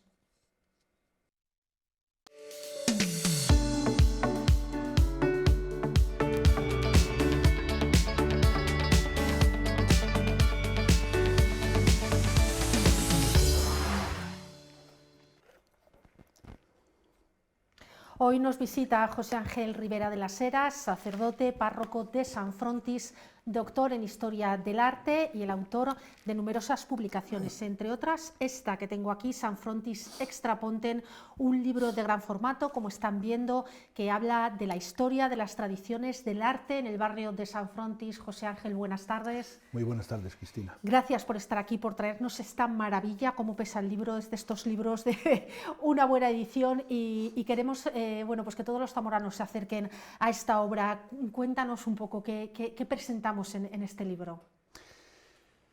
Pues mira, se titula San Frontis Extraponten. Extraponten es una expresión latina que significa más allá del puente. Por tanto, se va a hablar de San Frontis y de los barrios de la margen izquierda del Duero. Se va a hablar de historia, se va a hablar de arte y se habla también de tradiciones. Eso es lo que cuento en el libro, fundamentalmente historia, arte y tradiciones de San Frontis, de Cabañales, del Sepulcro y de Pinilla. Claro, José Ángel Rivera de las Heras, párroco de San Frontis, es un gran conocedor, pero aparte de toda la historia, me imagino que de todas las charlas que tiene en su vida diaria en el barrio, detrás de este libro hay una gran labor de investigación, ¿verdad? Pues mira, el asunto empezó en el año 1973, cuando yo estudiaba tercero de bachillerato en el Claudio Moyano. Teníamos una profesora de la que siempre hago referencia porque era extraordinaria, María Dolores Gómez, profesora de Historia, que nos pidió a los alumnos hacer un pequeño trabajo sobre las iglesias de nuestras parroquias, de nuestros barrios o nuestros pueblos. Entonces yo empecé a investigar, a preguntar por el barrio, pero la gente apenas tenía noticias de ello y la bibliografía era escasísima. Creo que el único libro era el de Victoriano Velasco, que fue el director del Museo Provincial. Entonces empecé a recopilar datos, le pregunté al párroco, también él sabía alguno más. Salió por entonces el libro de don David de las Heras, el catálogo artístico, monumental y arqueológico de la diócesis de Zamora. Entonces, desde pequeño, desde los 13 años, que era adolescente, empecé a hacer acopio de materiales. En el año 1984 presenté un artículo al Anuario de Estudios Zamoranos Floriano Campo, titulado así, San Frontis Extraponten, y allí ya daba más noticias, aunque no eran muy abundantes, sobre el tema. Y he seguido hasta el día de hoy, que me parecía que todo ese material no podía quedar encerrado en un cajón, sino haciendo como una especie de homenaje a mis vecinos y a mis feligreses, contarles todo lo que yo sabía sobre San Frontis y los barrios que conforman la parroquia, que como he dicho son Cabañales, Sepulcro y Pinilla. Así es como se ha ido formando, concibiendo, gestando, desarrollando y finalmente publicando la obra. Qué bueno, José Ángel, que todo ese conocimiento, todo ese saber no quede. Es verdad que muchas veces lo perdemos y estamos muy acostumbrados a ir perdiendo ese tipo de conocimientos. Qué bueno que quede reflejado en un libro, como dice, para todos esos vecinos, muy especialmente del barrio San Frontis, pero yo creo que para todos los zamoranos en general, que todos tenemos un poquito del corazón en esa zona extraponten. ¿Cuál es la historia? Cuéntanos un poquito. ¿Cuál es el nacimiento de ese barrio, el sentido, por qué se forma el barrio de San Frontis?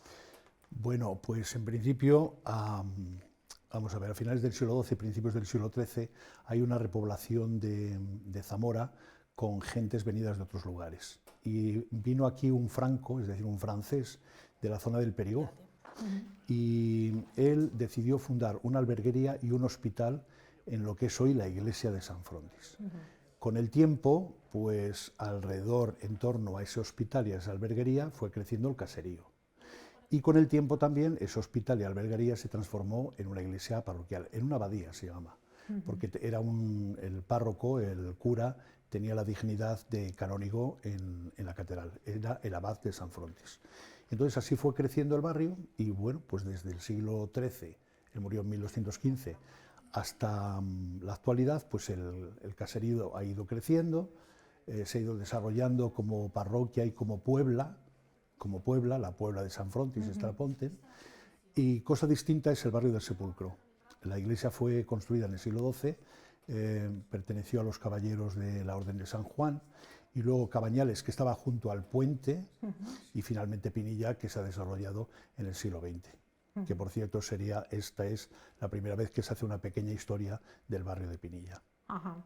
Entonces, ese corazón de la margen izquierda del río Duero nace donde en estos momentos está la parroquia de San Frontis. Eso es, gracias a Aldovino de Perigord. En 1860 hubo una avenida del Duero, una riada, llegó hasta un lugar alto de la iglesia y se cayó el plano. Y entonces apareció el sillar, que es el epitafio del enterramiento de Aldovino. Y por eso desde entonces se sabe que el lugar fue fundado por Aldovino de Perigord.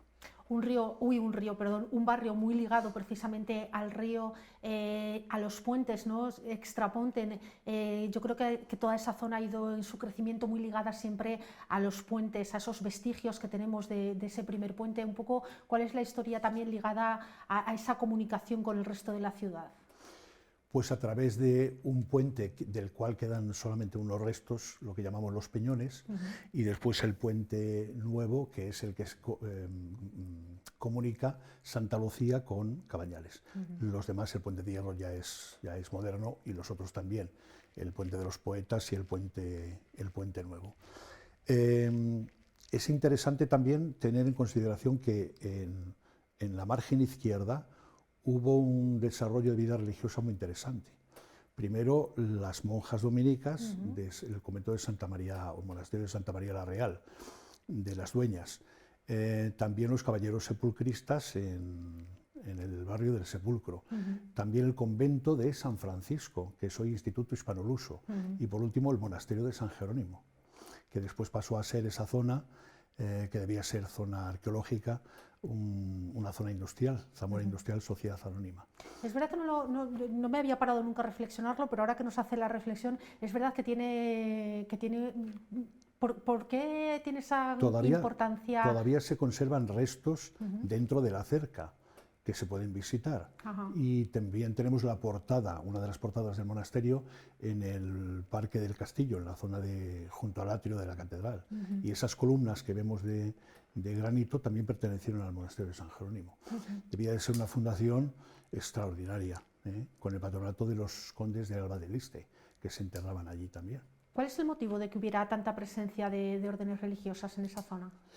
Porque, vamos a ver, hay conventos y hay monasterios. Los conventos suelen estar dentro de las ciudades y los monasterios alejados del centro de la ciudad. Entonces tenemos el monasterio de Dominicas, el monasterio de Jerónimos y el convento de San Francisco.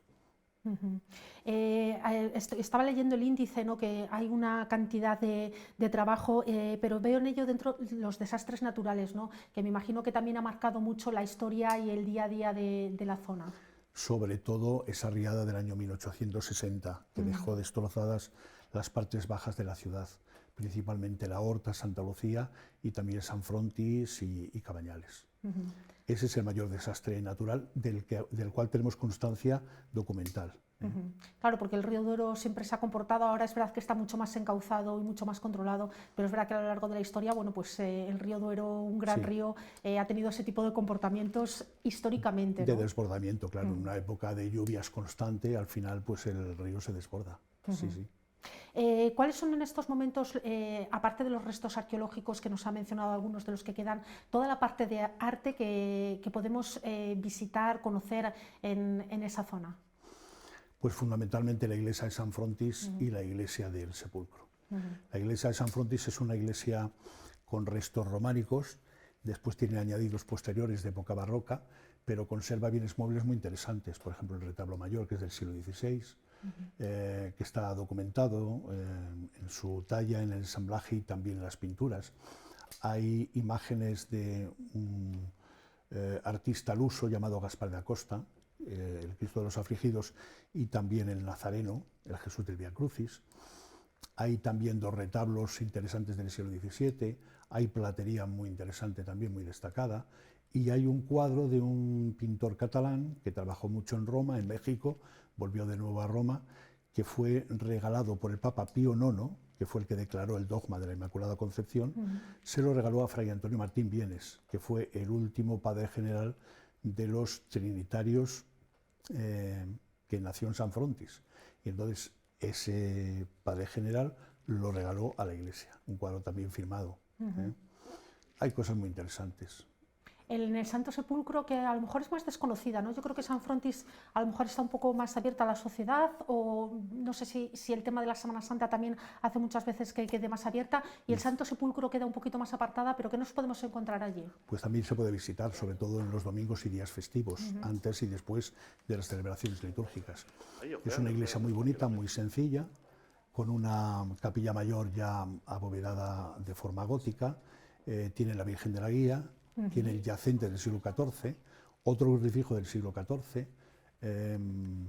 tiene cosas muy interesantes. Y también se han depositado allí 6 lienzos de Francisco Antolínez, que estaban antes en la ermita de los Remedios, y como se cerró al culto, pues pasaron en depósito, ya digo, a la iglesia del Sepulcro, que se pueden ver allí también. Y luego las pinturas murales góticas que hay en el exterior. Bajo el porche, pues tenemos unas pinturas góticas muy interesantes. Veo también que habla de muchas cofradías, hablábamos de órdenes religiosas, pero cofradías también con una fuerte presencia en la zona. Sí, claro, la parroquia ha tenido una intensa vida pastoral y la sigue teniendo también, y la forma de asociación de fieles en el pasado eran y siguen siendo las cofradías. Algunas han desaparecido ya, por ejemplo, la cofradía de Nuestra Señora de la Cabañica, la cofradía de las Ánimas, pero otras permanecen. La cofradía de San José, de las Águedas, de la Virgen del Rosario, del Señor y de la Santa Cruz, de Jesús del Vía Crucis, etc. Entonces ellos tenían, claro, sus libros, los propios de la administración, de la gestión de la cofradía, y por esos libros nos enteramos de cuáles eran sus funciones, qué cosas realizaban, qué procesiones realizaban también por el barrio, etcétera, etcétera. O sea, la intensa vida parroquial se refleja sobre todo a través de las cofradías. ¿Cuáles han sido cuáles fueron las más activas, las que han tenido más movimiento, bueno, pues más fieles apuntadas a esas cofradías? Pues son las que permanecen actualmente. Por ejemplo, la cofradía del Rosario, la cofradía de Jesús del Vía Crucis, la cofradía del Señor y de la Santa Cruz, son, digamos así, las 3 más, y la cofradía de Santa Águeda, de las Águedas, que será la función que tienen que estar ya preparándose. Dentro de poco, el lunes tenemos ya reunión en vistas a la función, sí.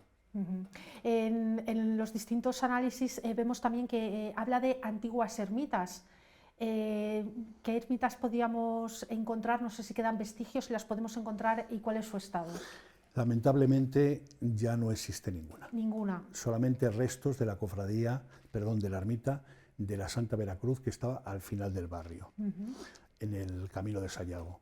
Sí, que alguna vez hemos hablado de ella. Sí, pues queda la parte baja de un muro nada más, o sea, está localizada, sabemos dónde estaba. De allí procede el Jesús del Via Crucis, o el Nazareno de San Frontis, y el Cristo de los Afligidos. Había otra llamada la ermita de San Roque, que fue demolida hace muy pocos años, para dejar solar y poder construir, pero se demolió y no se ha construido nada. Sin embargo, tenemos fotografías de cómo era la ermita, incluso bastante recientes. Y tenemos incluso en la parroquia de San Frontis, junto a la imagen de San Roque, que estaba en aquella ermita, el dintel de la puerta, donde se dice, esta ermita hicieron de limosna los cofrades de San Antón, etc. Había otra ermita de San Lorenzo, junto o frente a los peñones, lo que llamamos los peñones, que son los restos del antiguo puente derruido, enfrente de la catedral. Por tanto, ya van 3, y había otra más que era la de los San Bartolomé y de Todos los Santos, al comienzo del barrio. O sea, había varias ermitas, pero hoy ya no queda nada, salvo estos restos que he dicho. Qué poco hemos cuidado el patrimonio en esta ciudad, ¿eh? Pues la verdad que sí, es verdad. Por Bueno, eso, por lo menos nos quedan este tipo de trabajos, ¿no? que nos recuerdan y que nos van a señalar, porque además todo ello viene acompañado con muchísimas imágenes y fotografías de todo lo que se habla, que es además muy interesante poder verlo. ¿Cómo ha sido ese trabajo también de documentación de la parte gráfica, que es tan importante en un libro de este estilo? bueno, las fotografías actuales las he hecho yo, me gusta mucho la fotografía, pero las fotografías antiguas se las he pedido a los vecinos. Les he dicho, si tenéis fotografías antiguas y tal, por favor, prestádmelas para escanearlas y que figuren en el libro. Entonces me he encontrado con una cantidad ingente de fotografías. He seleccionado porque todas evidentemente no podían ir, y entonces ahí están, digamos, las más interesantes para el público. José Ángel, de todo lo que has investigado, de todas esas fotografías, de todo el trabajo, ¿qué has descubierto nuevo que no supieras que te haya sorprendido de la zona de San Frontis? Sorprenderme no, pero encontrar, por ejemplo, cosas que no pensaba en ellas. Por ejemplo, estando en el Archivo Histórico Provincial, me encontré un día, por casualidad, en un protocolo notarial, pues las ordenanzas de la Cofradía de las Ánimas, que no las teníamos. Entonces, bueno, pues eso es un hallazgo. Y hallazgos, pues siempre que investigas, siempre encuentras algo. Pero sorprenderme así de una forma muy especial, no, porque son muchos años y ya... Y al menos de oído lo tenía todo en la mente, ¿verdad? Eso es, sí. Habla también, bueno, lo ha mencionado al principio, pero habla en la última parte del libro de los otros barrios en la margen izquierda. Como decíamos, surge todo en torno a esa zona de San Frontis, pero sí hay otros barrios que han crecido en esa margen izquierda. ¿Cómo ha sido esa evolución de otras zonas en esos barrios de Zamora? En principio, el barrio del Sepulcro se origina a partir de la iglesia. La iglesia era una iglesia conventual de los sepulcristas. Tenía incluso un claustro que se perdió en el siglo XVII. Por los planos que conozco, pues había 2 o 3 casas hasta principios del siglo XX. O sea que el barrio del Sepulcro, en definitiva, no existía hasta el siglo XX. Lo que sí existía era la iglesia y 2 o 3 vecinos, nada más. En el caso de Cabañales sucedía lo mismo.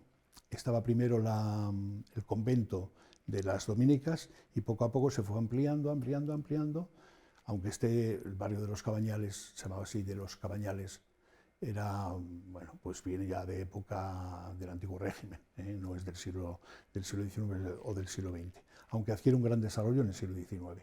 Y luego el barrio de Pinilla, por los planos que conservamos, es que eran 3 casas, no eran más, ¿vale?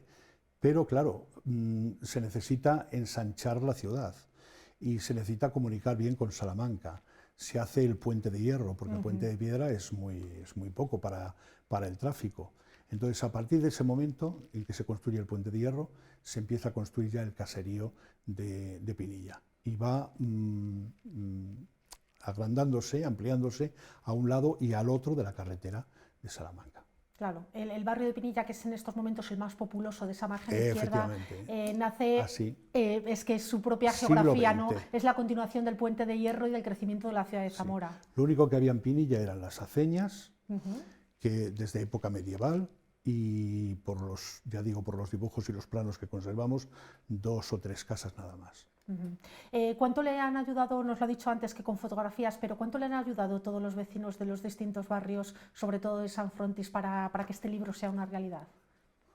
Pues no conservan muchas fotografías, la verdad, pero algunos sí y me han interesado mucho y por eso las he puesto. Lo que sí me han pedido es constantemente, desde que supieron que yo estaba pidiendo el material para hacer el libro, constantemente preguntándome, ¿cuándo sale? ¿Cuándo sale? ¿Cuándo lo tenemos? ¿Cuándo podemos leerlo? ¿Cuándo podemos verlo? Me han preguntado muchísimo durante este último año. ¿Cuánto tiempo de trabajo le ha dedicado a esta obra? Pues creo que han sido unos seis meses aproximadamente. Qué poquito para de verdad que cuando lo vean Sí. es un libro con mucha cantidad de información, con muchísimas imágenes, un trabajo intenso, entonces 6 meses intensos de trabajo. Es que, a ver, soy bastante metódico. Aparte de mi trabajo, el desempeño de mi ministerio como sacerdote en la parroquia, pues hay momentos en que no tengo que hacer nada. Y esos momentos los aprovecho para cambiar de registro. O escucho música, o leo, o escribo. Ahí sale la parte más de historiador. Efectivamente.